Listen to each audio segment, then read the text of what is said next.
Okay, guys, it's time for another out-of-breath arm sore Packer minute. It's Wildcard weekend. This is the show where I walk around the neighborhood talking about the Packers and you watch to see if I get plowed under by a road grader today, I think, because it's a winter wonderland. It's beautiful out, perfect for a walk, stay nice and warm. Not a lot of wind right now, but of course, one of the things about the Giants-Packers game is going to be the weather. This is going to be a factor.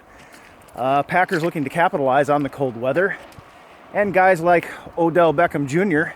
taking vacations in Miami. Hopefully it'll be a little bit of a shock to their system. Can the Packers get this one done? Yeah, I think they can. I think we're going to need to run the ball. The Giants have a better defense than they did the first time we saw them. In the initial meeting, the Giants missed a lot of tackles, and they couldn't stop our defense from getting to Eli Manning. They didn't have much of a run game at the time. That's going to be a big factor in this game. The Giants' run game is better than it was, and their run defense is also excellent right now. But the Packers' run defense, even though we've had our issues a little bit of late, generally speaking, we still don't let opposing running backs absolutely shred us. But we're going to have to be careful with this Giants team. So, with that said, I think both of these teams are going to want to get it done on the ground if they can. Make it a lot easier. This guy's going to give me a silly look. He's like, what are you doing out here? So I'll just smile and wave. But yeah, both teams I think are going to want to get it done on the ground, and I think to a great extent the team that is most successful may have the advantage in this game, because then it opens up the passing game. Right now, Eli Manning has been kind of up and down, but he's got a huge amount of weapons. If the Packers can't stop the run, that's going to cause problems.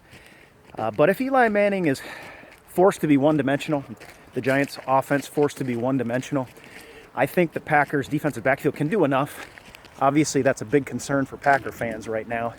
With Rollins out, no Sam Shields. Randall is still listed as questionable right now.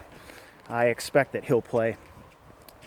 But it will be key for this defensive line and the linebacking core of the Green Bay Packers to get to Eli Manning early and often, without a doubt. We were able to do that last time around, rattle him, make sure that if he drops back on a 5 or 7-step drop and airs out that long ball, that somebody's in his face.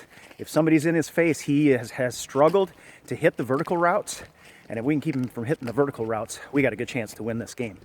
Offensive side of the ball, of course, it starts and ends with Aaron Rodgers, but if we can get a running game going, that would be ideal. We've seen what Aaron Ripkowski can do now. I think it's time to release the hounds. Let that guy grind out some yards. Make sure we don't get in third and long situations. This way, this excellent defensive backfield of the Giants won't know. They won't know whether we're going to run or pass on those third down and shorts. If we can keep it to 3rd and 3, somewhere in that range, be excellent. We need to move the ball. I think we need to play a bit of a possession game, even though we are going to throw it a lot. I think Randall Cobb's going to have a big game today, or not today, but tomorrow night afternoon. And he had over 100 yards against the Giants last time around. You know he's been trying to rehab and get back on the field, but his legs will be fresher. And if the injury itself is okay, I think he's primed to have a great, great game. Giants are going to be so intent on stopping Jordy Nelson and Devontae Adams from chewing them up on the outside that I think there's a big opportunity there for Randall Cobb and Jared Cook to move the chains in this game, take time off the clock like you do with the running game, and give us a really good chance to win. I got the Packers winning this one, 35-24, I think I said. I wrote it down in my live show, so if I misspoke, it's because I didn't check it on my way out. But guys, let me know what your prediction is. Make any comments who you think the players of the game are going to be, what the keys to the game are in your estimation in the comments below, and I will see you on the other side of another big Packer win. Go Pack.